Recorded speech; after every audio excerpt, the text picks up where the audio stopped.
resistance. This is a picture of the Nintendo Family Computer System. It was introduced in the mid-'80s when the video game business sucked. The video game business was completely tarnished back then, primarily because of Atari. And so what they did, the Nintendo group, is that rather than positioning this as a video game, they bundled it with a robot, and they positioned it as a toy. In fact, an educational toy. So rather than getting stuck with the moniker of being a video game, it became a toy. And kids, for Christmas, were asking their parents for an educational toy, which is very different than a video game. That's how they overcame resistance to the video game market. One way to overcome resistance is to provide social proof. That is, you see a lot of people using it, it must be good. I think one of the keys to the iPod's success was the fact that the white earphone and bud was so obvious. You saw lots of people wearing white cords, and that translated into iPod. And iPod means, lots of people using it, must be good, I should buy one too. This is, I think, is a very underestimated power of marketing was the white cord, provide social proof. Another example, find a bright spot. When you encounter resistance, there are two theories of what you can do.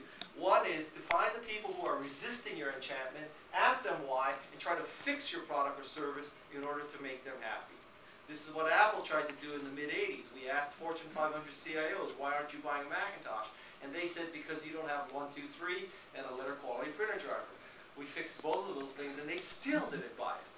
Okay? What you need to do is find a bright spot. The bright spot for Apple in the mid-'80s was desktop publishing. It wasn't spreadsheet, database, or word processing, because we were 0 for 3 there. The bright spot was desktop publishing. PageMaker was a gift from God to Apple Computer. Saved Apple Computer. In fact, I believe in God, and one of the reasons why I believe in God is there is no other explanation for Apple's continued survival than the existence of God.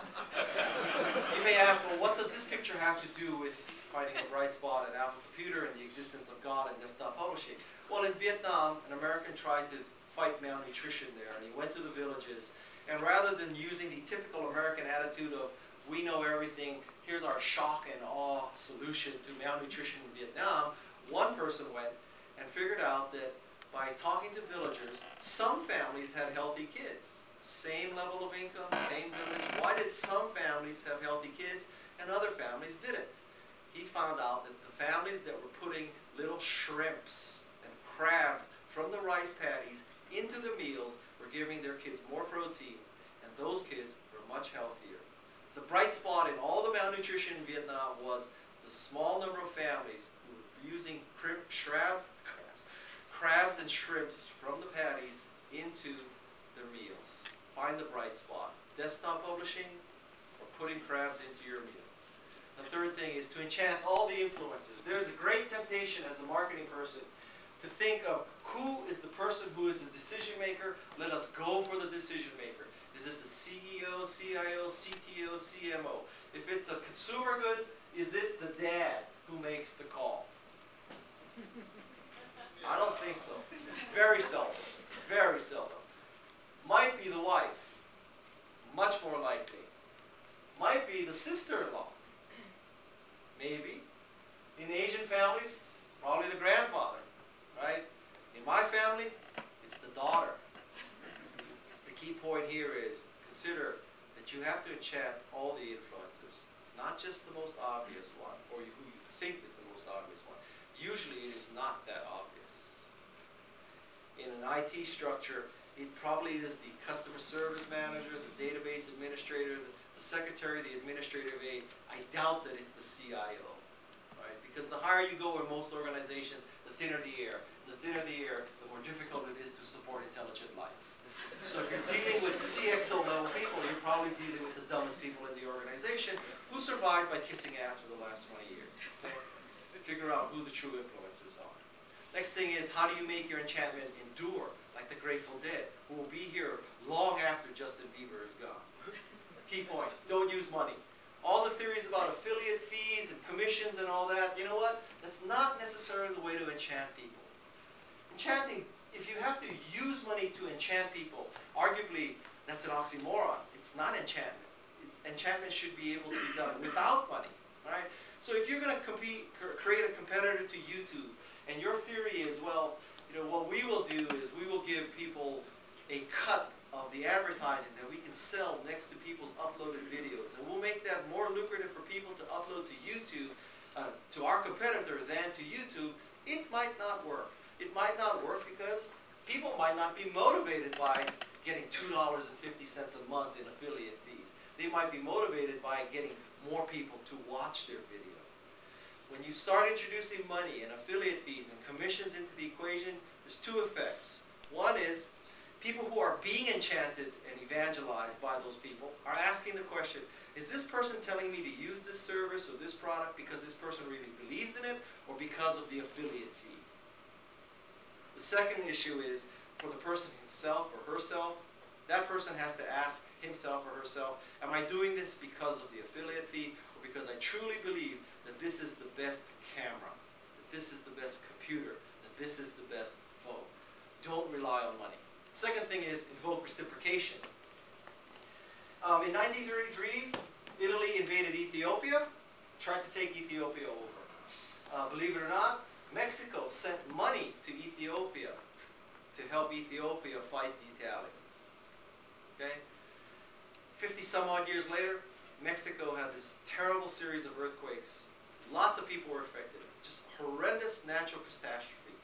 And Ethiopia at the same time was going through a very difficult period of famine. So Ethiopia was really in a difficult time. But the Ethiopians collected money and sent it to Mexico because 50 years earlier, Mexico helped Ethiopia. A more modern example of this is right after 9/11, Charleston, South Carolina collected about $600,000 and bought a fire truck for the city of New York. It bought a fire truck for the city of New York because 130 some odd years earlier, right after the Civil War, New York bought a fire truck for Charleston.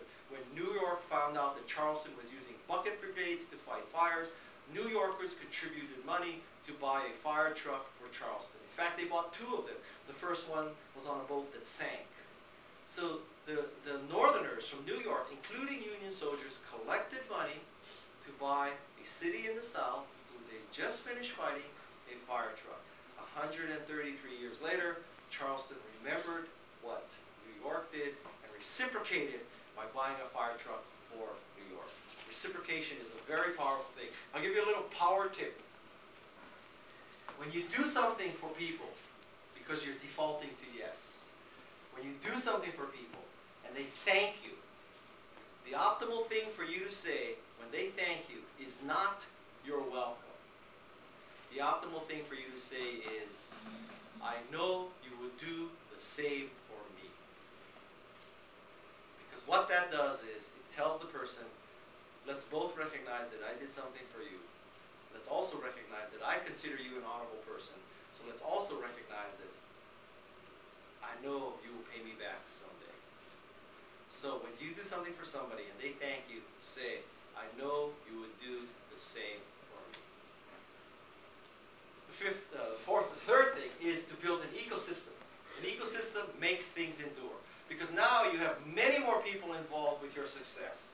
If you are the software company, it's not just you that benefits and you that's making it work. It's the consultants, it's the developers. You know, how many Twitter app developers, how many Facebook app developers are now pulling for Facebook and pulling for Twitter? It is the resellers, the user groups, the